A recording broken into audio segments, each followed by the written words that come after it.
And hello, everyone. Welcome back to another episode. Hey guys, I'm always like, what's she going to say this time? you just never know what you're gonna get from me. And today we are joined by one of my favorite people, my therapist, Dr. Terra Griffin.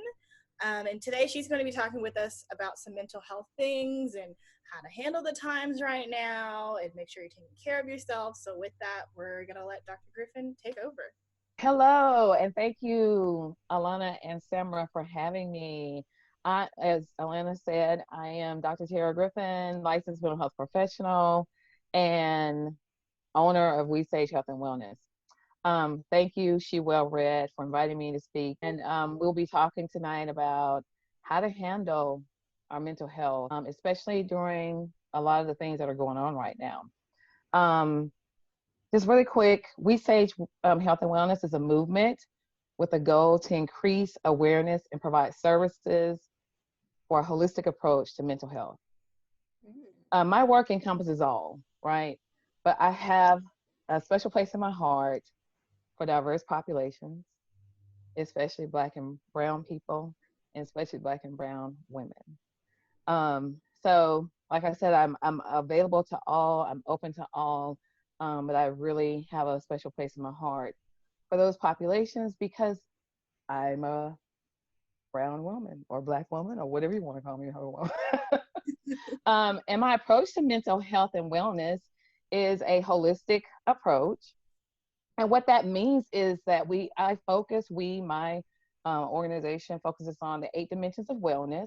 And so not only do we provide mental health services that focus on emotional wellness, but we provide nutrition, fitness, spiritual. So we're focusing on the 8 dimensions of our life, which is our physical, emotional, spiritual, social, intellectual, occupational, financial, and environmental health. And all of those pieces of us have to be in line and nurtured in order for us to live a healthy and well life. I work with clients to create powerful solutions to manage stress, reduce anxiety, and increase their overall well-being. So that's what I do in a nutshell. So to talk about the population that we are focusing on tonight, African Americans. One, I want to say July 1st, throughout the month of July, is Minority Mental Health Awareness Month. And for that month, I'm going to be doing a campaign where I'm giving out T-shirts that say, I have a therapist, do you? Hashtag remove the stigma. And I'll be wearing one, not just because I'm advertising my own movement and campaign, but because guess what? I have a therapist. Therapist has a therapist. Yes, Right. absolutely. One of my clients said that last night. She's like, my therapist has a therapist. I said, absolutely. How can I ask you to do something that I wouldn't be willing to do for myself? Mm. That's a great point. How can I speak to it and say that it really works if I'm not doing my own work and Mm. experiencing what I know you can experience by doing my own work? So yes, I do. And it helps me to be a better person. It helps me to be a better therapist. It helps me to be a better, professional. It holds me accountable. Saw my therapist yesterday, and he always tries to fire me, and I tell him, you cannot get rid of me. We're gonna die this out. And I need this hour every other week, right. and it's only every other week because I would go weekly. I just don't have the time. Um, but I do carve out that time. That's part of my self-care. That's part of my accountability. That's part of my wellness plan. And I feel like it's important, especially in the African American community, and especially as African American women. We give a lot. Okay, I'm in a helping profession, so I'm giving a lot. Not to mention, I'm a wife and I'm a mother and I'm a sister and I'm a daughter. So we wear many hats as women, and as Black women, we've been told or we've been taught, um, whether directly or indirectly, that we must take on the world and be martyrs. And I'm here to say, no, we don't. We must take care of ourselves. You know, we definitely want to nurture our families and be loving women, but we got to put the oxygen mask on us first. Mm. And that's what I'm doing by having my own therapist, putting on my own oxygen mask. I got to feed me so that I can feed the people that I serve as well as my family. So, yeah, it's important. So, mental health issues are very prevalent in the in the African American community, for multiple reasons. And I'm going to say that the main two are we go without being treated, and we come already predetermined and pre-stamped with some things that are passed down to us transgenerationally. Mm. What I'm talking about is the 401 years of trauma that we've experienced.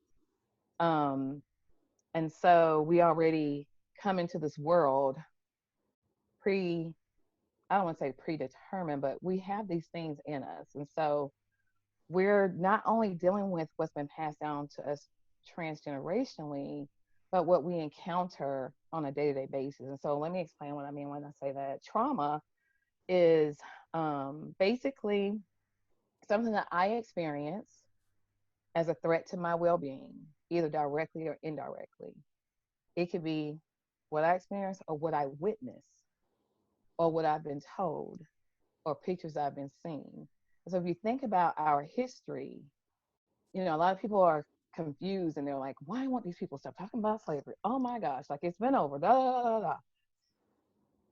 But when we are constantly reminded of these things by the different images that we see and still the systemic, you know, racism that we experience, and if you're like me and you are you have Black men in your family, and everybody does, then that's another, you know, factor that goes into it. So like I have a 26-year-old son and an 18-year-old son. So not only am I concerned about what I may experience as a Black woman, I'm concerned about what they could possibly experience too. So the trauma is, like I said, it's not just what I experienced, but I experience what you all have experienced if I'm informed about it. And then I also have fear, and I'm re-traumatized every time I think about my children going out into the community. When my son, the oldest one, first left to go to college, I was like, listen, he went to Tuskegee. Do not stop in small towns. Do not, you know, I was thinking about like, when did I start having these conversations with them about the do's and the don'ts? Don't wear your hood on your head. Don't play your music too loud. Don't do this, don't do that. And I'm like, oh my gosh. And I have great children. I'm sure everybody would say that about their children. But I really do have great children. Yours are especially great. um, Mine was especially great. And so I'm like, oh my gosh, I'm having these conversations with them. And it's like, oh, what is this making them think? What is this making them feel? What am I saying to them by saying, you got to watch how Black you are? Because if you're too Black, you may get pulled over, you may get questioned, you may be challenged. And so that's traumatizing for a mother. You know, I have a Black husband who travels up and down the interstate from here to Huntsville every day to go to work. Anybody who lives in Alabama knows 65 North, there's a lot of Ku Klux Klan activity that has taken place over the years there. So our trauma is hard to get away from. That's my whole point, is that, you know, I'm dealing with my own stuff. I've been taught and I've seen what my ancestors have dealt with. So those experiences really, you know, hit us hard and made mental health issues a more prevalent factor for us. And that's one of the things that Minority Mental Health Awareness Month focuses on, is that minorities, and so when you think about African Americans, not just us, but, you know, the Jewish community, the Hispanic community, any type of generational trauma just it just makes the whole mental health issue a more prevalent issue.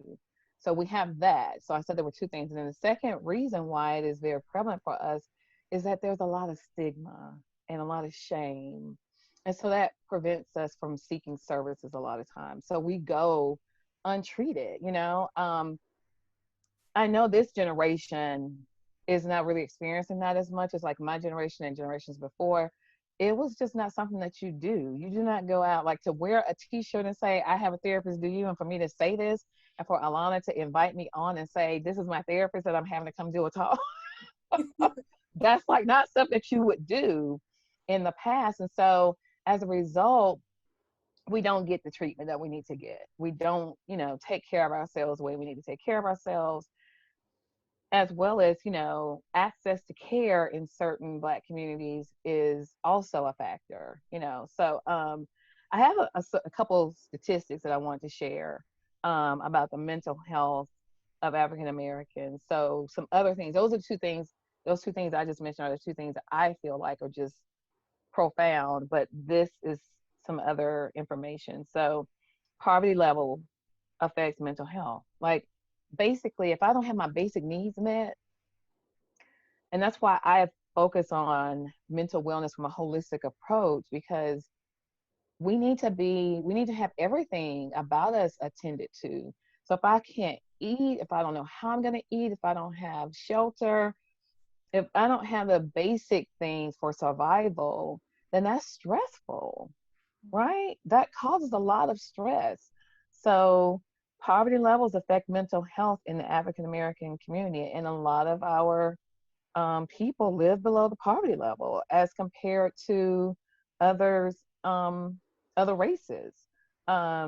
Suicide is the second leading cause of death in African Americans from age 15 to 24. That never used to be something that a couple of years ago when I was approached with these numbers, I was like, Black people don't kill themselves. Where you get these numbers from? This is made up. We don't do that. But when you are stressed and you don't know what to do, and you have shame and you have guilt and you have fear, and you don't know how to step outside your community to seek help, or there's no one in your community to provide that help, then you're helpless and you're hopeless and you feel powerless.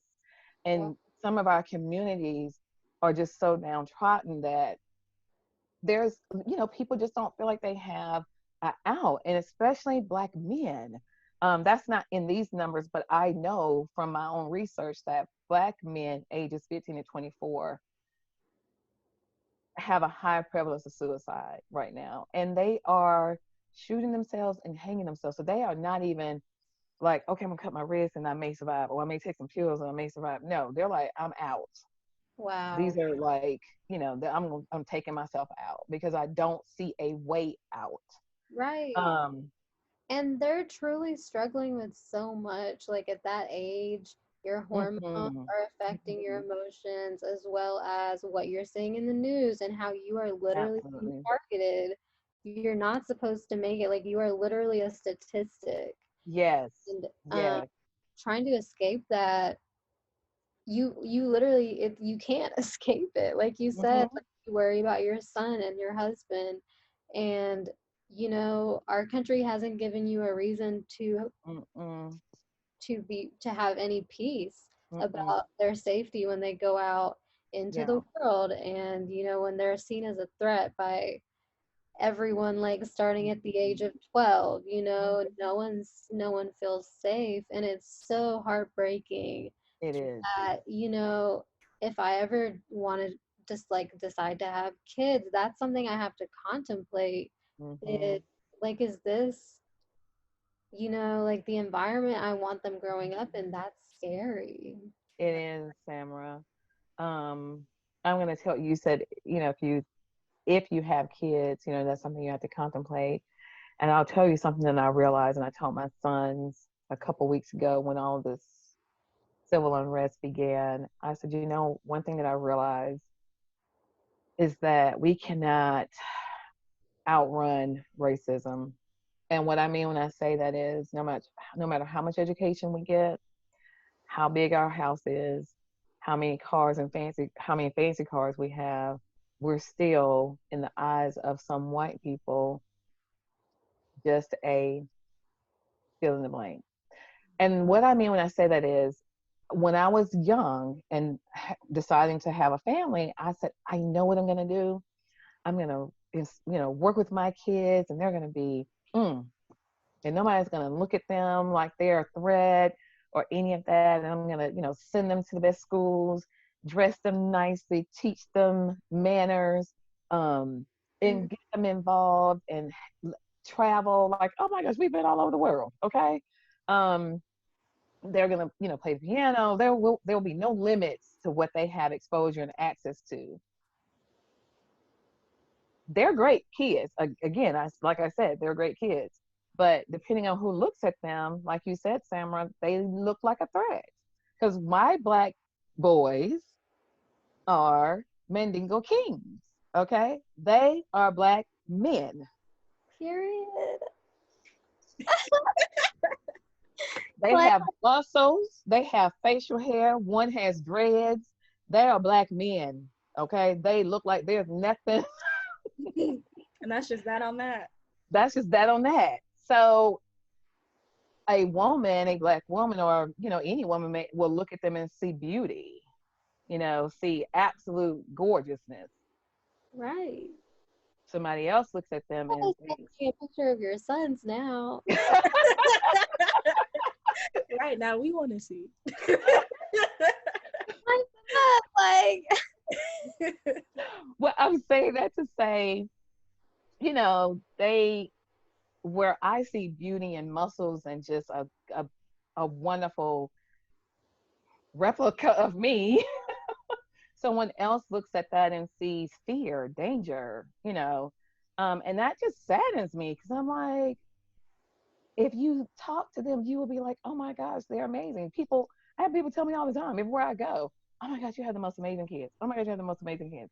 But depending on who sees them, they're not going to see that. And so, Samara, it is very disheartening to hear you say what you're saying, because I know that it's real. It's real. It's real that I just, as being a Black mom, raising kids, doing everything I thought, I didn't raise them alone. I am married. They have a father. But as a mother, I don't know what he was thinking. But for me, I was thinking, okay, I'm going to raise strong Black men. They're going to be, positive, functioning members of society. Like one's a Tuskegee grad, and he's the third in his family, third generation Tuskegee grad. One's going off to college in August, and he's driving me nuts about that. And so he's going to be a third generation, Lord willing, officer in the military. So my other son just got accepted to post-baccalaureate medical school. Yay! Hey, that's awesome. We love to hear it. Yes. So yeah, they're doing good things, and even if they weren't doing these things, they've not caused us problems. They've just been good young men. That But just wherever reminded me of something. Like, I keep seeing these videos and the statistic of, like a resume, like two of the identical resumes, and one has a name that, sounds Black, and one has a name that sounds white. And this resume gets chosen, a certain percentage more than this resume. And so, like you're saying, like, they are great, and like on paper they have everything going for them, but still, like you're saying, like, it's not enough. It's not enough. That's exactly what I'm saying. And that's exactly what I realized the other couple weeks ago when the three of us, we were watching all the things that were going on. It was the weekend that they had the protests in Birmingham. So it was Sunday night, and my sons were so funny. A lot of people were asking me, like, what are they doing with all this stuff? I know they're kind of like, you're having to keep them calm. And I was like, no, they're trying to keep me calm because I'm the militant in the family. But we're sitting there and we're talking, and it just hits me that you can look good on paper, but as soon as you get in front of someone, they're gonna start forming an opinion if they, if they're that person that has those thoughts. So um, it's very hard. Like as women, we definitely go through some things, but our Black men really do struggle. And they're some of them are so lost and they don't have an identity. And like you were saying, Summer, that this age group is the age when things are really the toughest for them because they're not fully developed. And so they don't have the executive functioning skills that it takes to really process.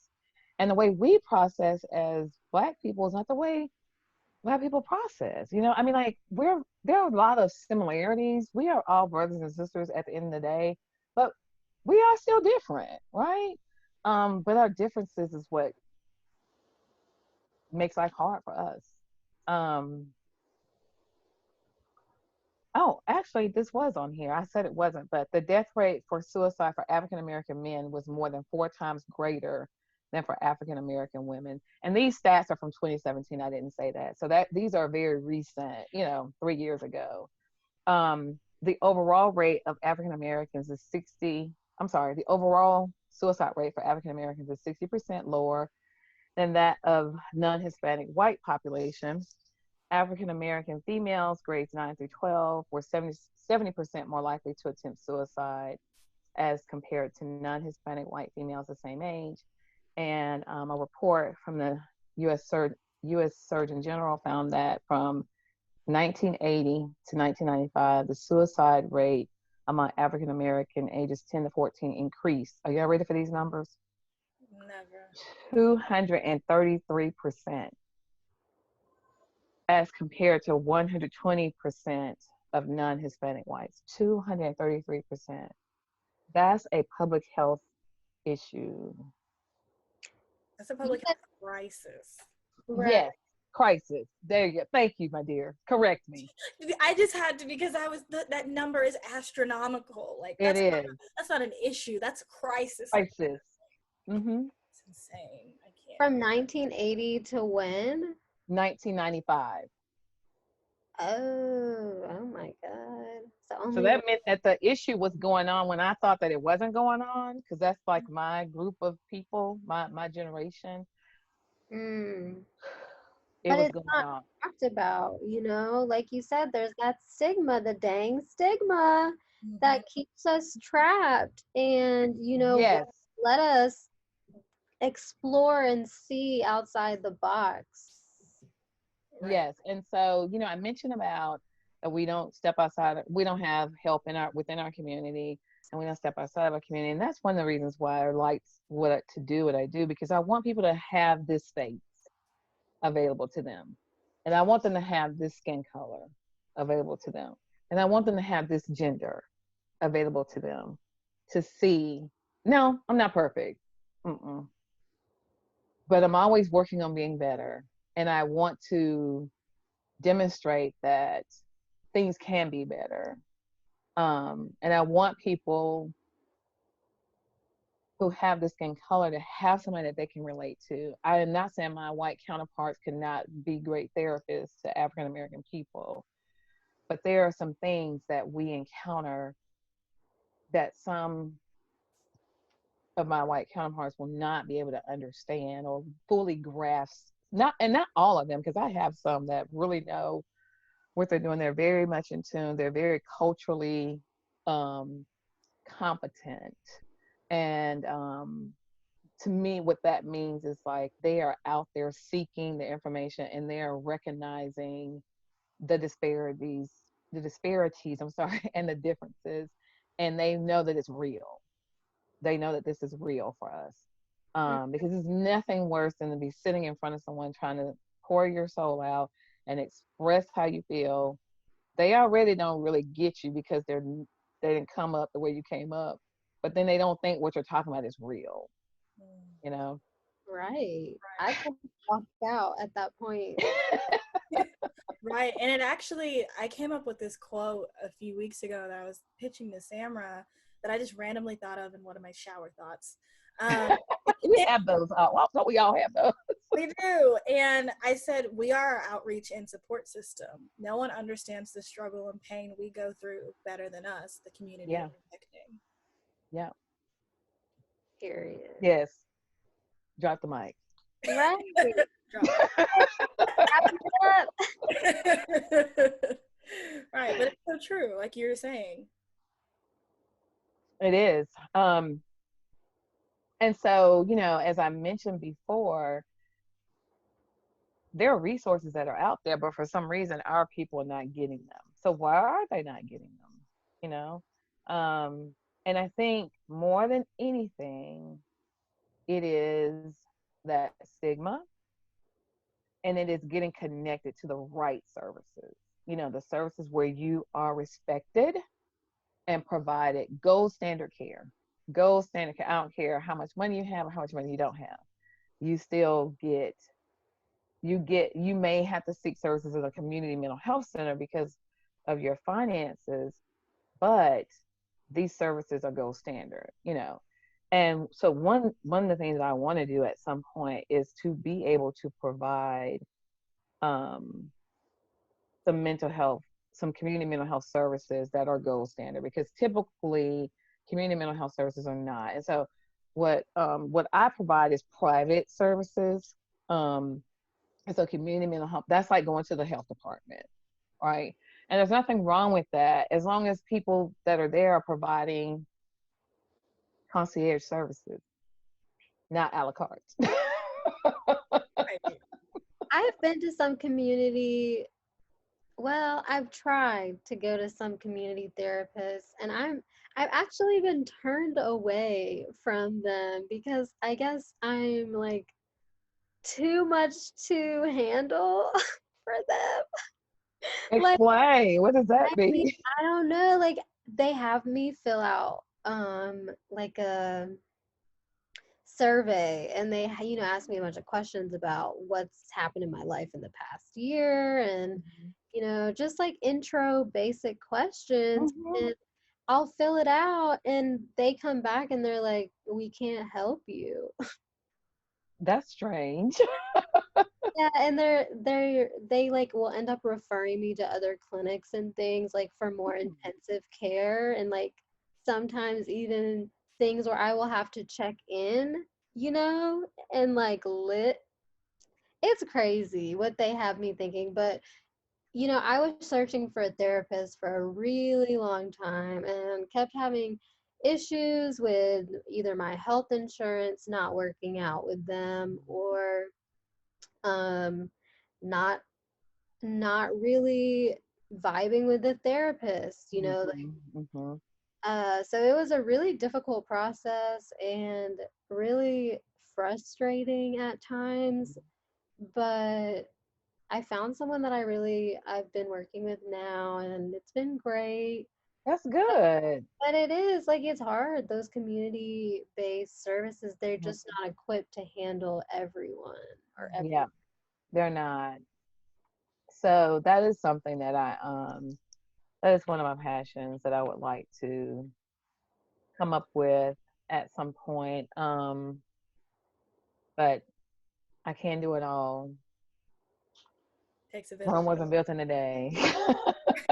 So I start here, and I'll, as time progresses, I will definitely, expand. Um, so I wanted to, outside of seeking services from a professional, what are some things that we can do for ourselves, to take care of ourselves? And just some basic things that are just like, okay, well, that's simple enough. Getting enough rest. Um, like getting quality. So if there's more to this than just quantity. Um, I was like, is that my time? No, no, no, you're We have about 3 minutes left. Okay. I mean, we really do need all of your helpful tips on how to get ourselves right. So please Okay. take it Um, away. so standard 8 hours of sleep, but we want quality sleep. So I encourage clients who have sleep problems to create a sleep hygiene or sleep routine. And that basically is 30 minutes to an hour before you go to sleep, no screen time. That means no watches, no phones, no computers, no tablets, no nothing, because there's a blue light in those screens that stimulate us. So it makes it hard for us to come down and to relax. So we need about 30 minutes to an hour where we're not being stimulated by anything in order to get good quality sleep. The other thing is, maybe, some people take showers or drink some nice, good tea. And these are simple things that you can buy like at Walmart, like chamomile, lavender, um, not a really expensive um, product to purchase. Exercise, and exercise is simple. None of these things, you don't have to go out and spend $1 million. All this stuff is free, basically, outside the tea. But you can get that for like $5. I'll give you $5. Okay. I'm so dead. You know what? I quit my gym membership to save a little money, and I walk outside. I've got like a free gym. You have a free gym, exactly. Okay, so sleep, and just making sure you create a good sleep routine, a good, and of course, these things are not like perfectionist. We're not looking for perfectionism. Like, just 75 to 80% of the time, get it right, so that you're resting well. But this is good for your mental health, right? Because when you're not rested, you're cranky and you're irritable, and your frustration tolerance is really low. When you think about a window, if you're not taking care of yourself the way you need to take care of yourself, your irritability and all that is, you don't have a good tolerance for things. And so exercising, walking, it doesn't have to be this strenuous routine. You don't have to join a boot camp or do any of that kind of stuff. Just 10 to 30 minutes of consistent walking. Hmm. And one of the things that's really good about exercise, it's multifaceted. It helps with mental health, but it's good for physical health as well. And where it helps with mental health is it gets those endorphins going in your brain, but it also helps us to process information better. So there's a type of therapy called EMDR, and it's bilateral stimulation. And so basically, it's the premise is that the science behind it is that when we are doing bilateral movement, that means using both sides of our brain, that we're processing things a whole lot better. So I don't know if either of you have ever like taken a walk or taken a run or done anything where you were doing a left, right, left, right, left, right. I got to make sure I'm doing uh, left, right movement, and you were thinking about something and you gained more clarity once you were done with the activity. Because in talk therapy, you only use one side of your brain. But when you're doing a bilateral movement, you're using both sides of your brain. So you are activating the entire brain as you're processing through things. So it is very, exercises, I just cannot speak enough about. Just a simple walk Mm. and And how wonderful that is. it's funny you mention a walk because I started walking on my lunch breaks, and I find Uh-huh. that it helps me process, clear my head, and kind of feel Mm-hmm. fresh going into Mm-hmm. the second half of my workday. Whereas if I just like stay, like eat lunch in my office and, Mm-hmm. like watch a YouTube video while I'm eating Mm-hmm. lunch or something, it just, I, the rest of the day, I feel like groggy, sluggish, Mm-hmm. headaches start coming in. I need a Mm-hmm. second cup of coffee. So Yeah. I Yeah. And agree. so burning energy makes energy. I mean, a simple walk is so helpful for you. Well, I started walking in the morning, and I'm trying to incorporate a 30-minute time as well, but I'm not doing too well with that. But the morning one is good because it gets me moving and going and gets my blood circulating and everything. Mhm.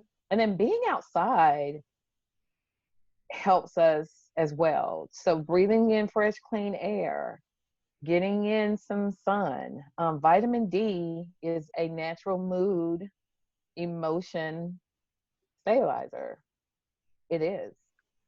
Yeah. That's one of the vitamins that we would prescribe someone who's having some depression. We want to make sure that they have a good dose of vitamin D going on in their body. So you can get a good, you can get it naturally. You don't have to take a supplement. get it naturally by what we eat and by just spending some time outside. So, good sleep, good exercise. Good exercise is going to make you sleep well. There's a gut mind correlation. So, what we put in our body affects how we feel.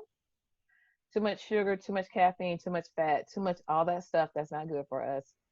Make us sluggish, make us, not sleep well, causes issues. So it's not, this is why I say there's a holistic approach to this mental wellness, because just these three little things I've talked about, nutrition, sleep, and exercise, you get those good, you'll improve your mental health just by doing those three little simple things. And I'm not saying you have to be on a diet. No, I'm not saying join a gym. I'm not saying don't have a social life and go to bed at 8 o'clock. I'm not saying go on a diet and eat become a vegetarian. If that's what you want to do, do that. What I am saying is make healthier choices, reduce the processed foods, put in organic foods from the ground. You will feel a whole lot better. You'll feel a whole lot better. The other thing is just social, not just, but social activity. I am a firm believer in removing the negativity. That means people too, even if they're family.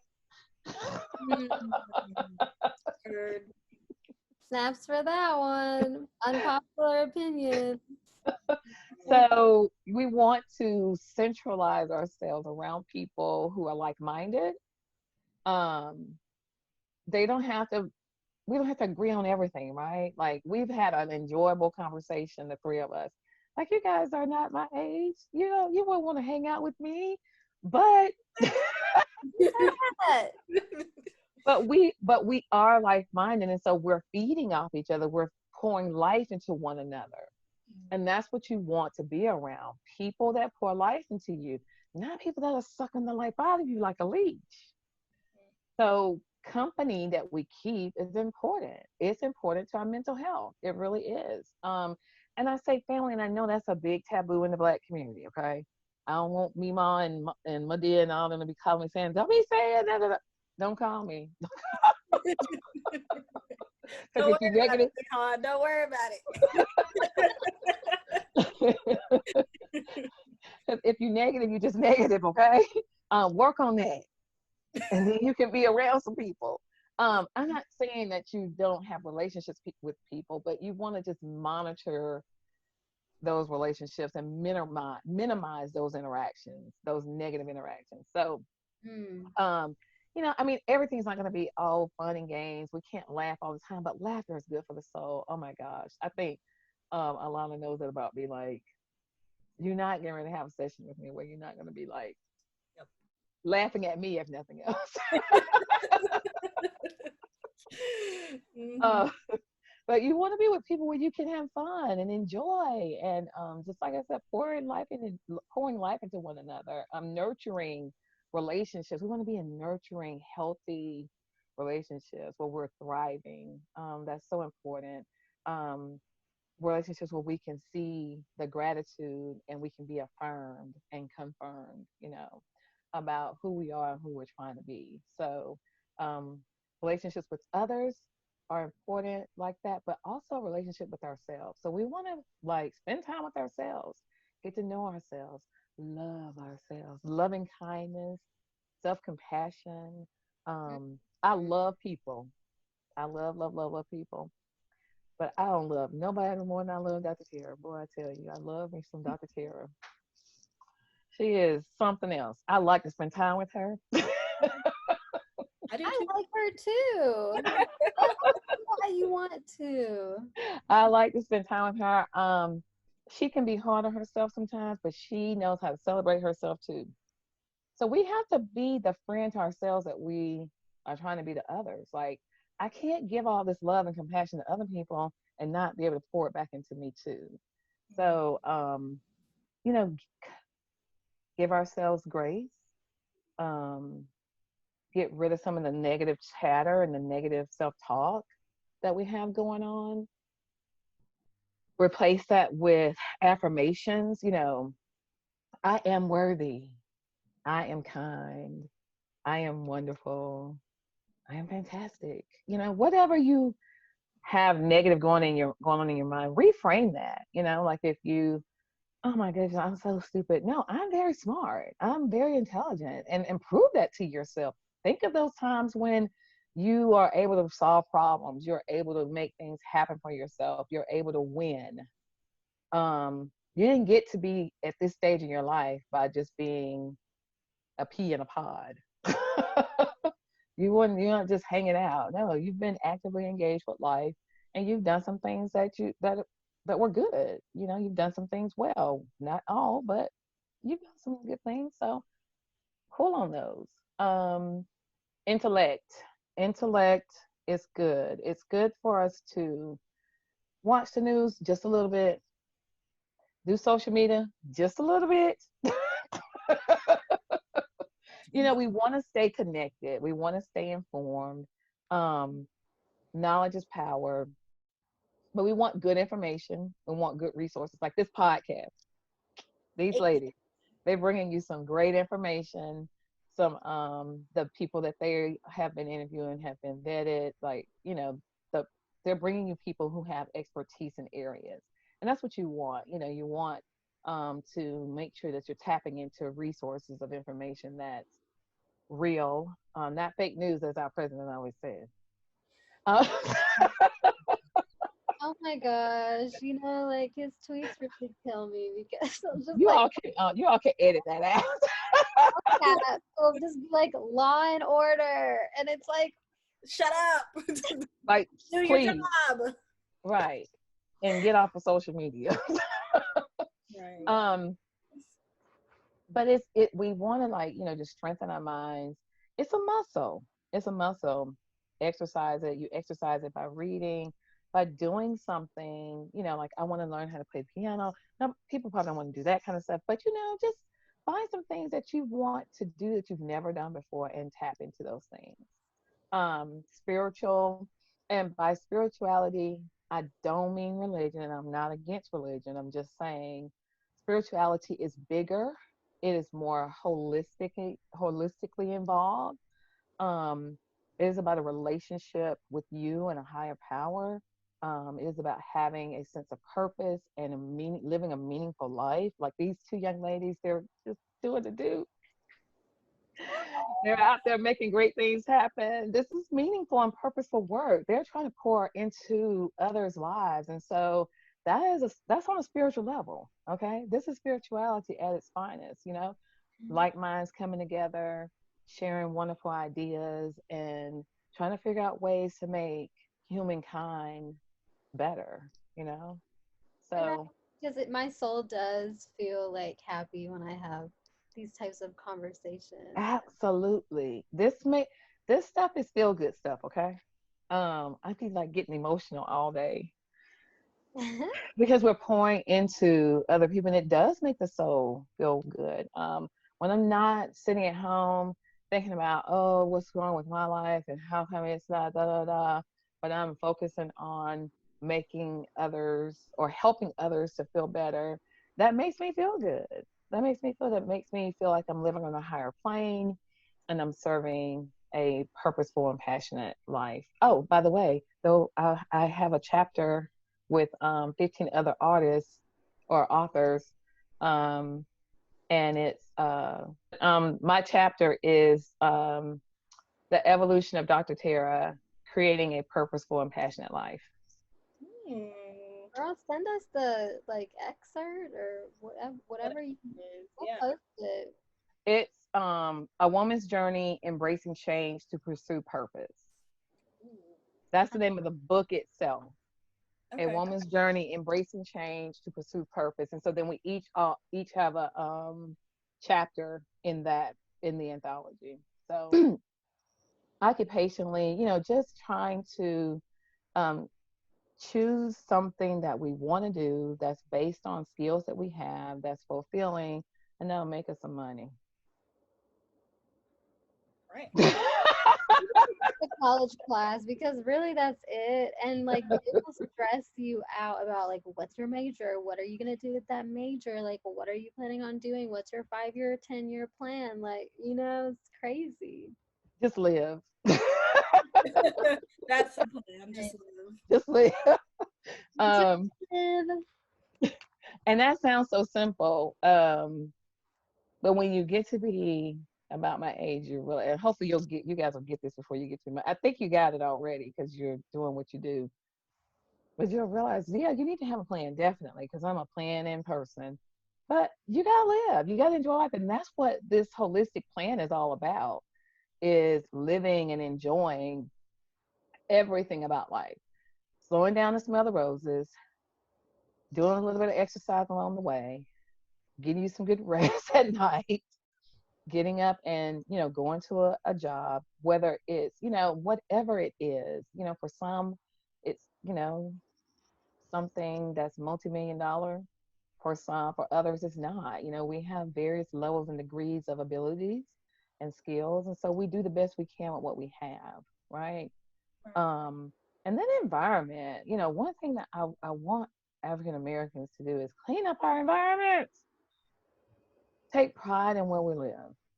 Take pride in our environment, our just making where we live peaceful. And we can do that. We don't need white privilege or anything else to help us figure that part out. But yeah, we taking pride in our living environment is important.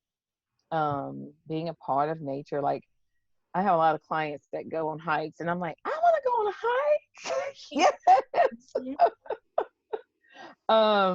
So getting out there and getting involved in nature, being a part of nature, but also creating a peaceful and safe environment is important. Because when you have to live amongst a bunch of distress, that causes stress. When I don't feel safe where I live, when I can't walk outside, that's stressful. And that's, if I think more than anything, if I could take something away for my people, is those environments where things are just so dangerous and so chaotic. But I think if you remove some of that and give people a safe place to exist, it gives them a whole new perspective on life and a whole new perspective on who they can be. I think you can actually focus on being something. You know what I'm saying? You can actually get out of survival mode. And I think that's part of where we have been for 401 years. It's just trying to make it, just trying to survive. And I want for us to be able to get past that. And I don't know if I'll see it in my lifetime. But I have hope that women like you too and others out there are going to help us create something that's going to bring about peace and bring about a place where we can really thrive and be the best, creative, wonderful people that God placed on this earth. So I think Right. I touched on everything as far as my holistic plan for wellness. And go get a therapist. Yes. Go get a therapist. This isn't about a mental illness. When I say that, it's about just having that safe place. Yesterday I was telling my therapist, I said, this is my safe place. This 1 hour every other week out of my life, I get to go and just be transparent, be vulnerable, be who I want to be, and not be judged by no one. Mm. And just let it out. And just let it out, because I did yesterday. He said, girl, you be working. I said, no. Yeah, I mean, I tell Samara could probably tell you, I say it all the time, like therapy, we love to see it, we love going to therapy, we love crying in therapy, we love feeling in therapy. Yes. What therapy is. And therapy doesn't necessarily mean you have something mental going on with you. It could just No. to talk, just to talk, Just to talk. Yes. Yes. third party person Mm-hmm. doesn't really know you like that for real, but can Mm-hmm. to know you and get to understand you the way you want to be understood. Absolutely. Oh my goodness. That is so amazingly that was so amazingly said and so true. And that's the epitome of it. Like, I don't even talk about mental illness diagnoses very much with my clients. I'm not looking at them as a problem. Mm. I am looking at them as someone who's trying to create solutions for their lives, who are faced with issues that we all are faced with every day. None of us, none of us are immune to the challenges that the next person faces. We all are, going to encounter something similar or the same along the way, but how we deal with it is what makes us different. And that's where I feel like therapy helps to give us the tools to help us talk through, you know, again, I'm sorry to keep talking about myself, but I talked to my therapist yesterday and he was telling me something. I was telling him how I was like, I don't know why they just so. I don't know. And so he reminded me of something. I was like, I am Dr. Tara, as smart as I am. I totally forgot about that. Like, it just brought me back and made me remember and reminded me. Sometimes we just need to kind of talk things out, like Alana was saying, and just have somebody. He didn't judge me. He just said, I think you may remember this from training. It was something that we've been trained on, okay? And I said, oh my gosh, Right. listen to me on my high horse. I don't know why they said so. Um, and then I remembered, and then it was helpful for me to see that because like I told you all in the beginning, this makes me a better person, okay? This makes me a better therapist. It holds me accountable to humankind. I'm serious. I'm not kidding with you when I say this stuff now. This is gospel. Okay? Take it to the bank. You can cash it in. Right. Right. I like that you say that, the fact that you are growing every day too and becoming a better therapist. That's something that I think that's really special in a therapist. Yeah.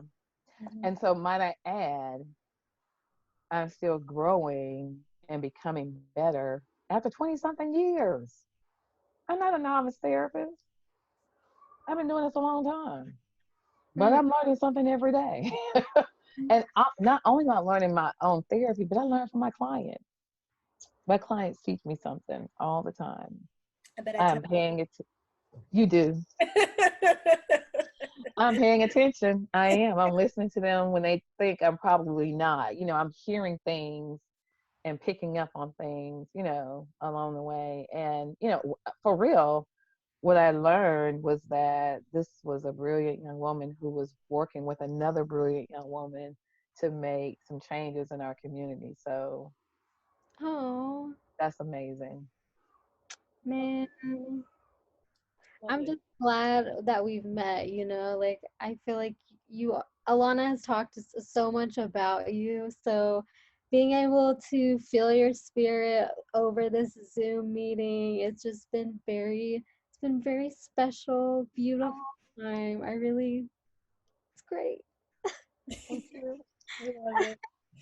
And I love it. this is wrapping up our mini series. This is the last episode of the series.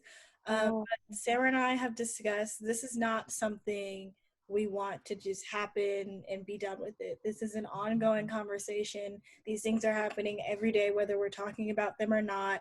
So, with that, if you are someone who has something to say, who wants to contribute to this conversation, please reach out to us. And Samara, you know what I'm about to do.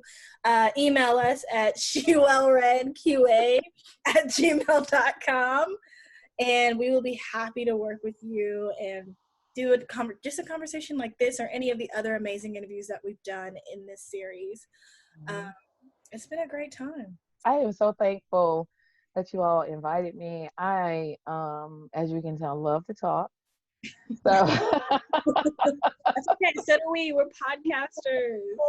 I'm so thankful that, to have the invite to come out and speak about something I'm so passionate about. about a people that I'm so passionate about, my people. Mhm. So, as I told you all offline, if you ever need anything, please reach out, and I will do what I can to pour into you what you're pouring out into the community. And if I don't have it, I'll find somebody. Yeah.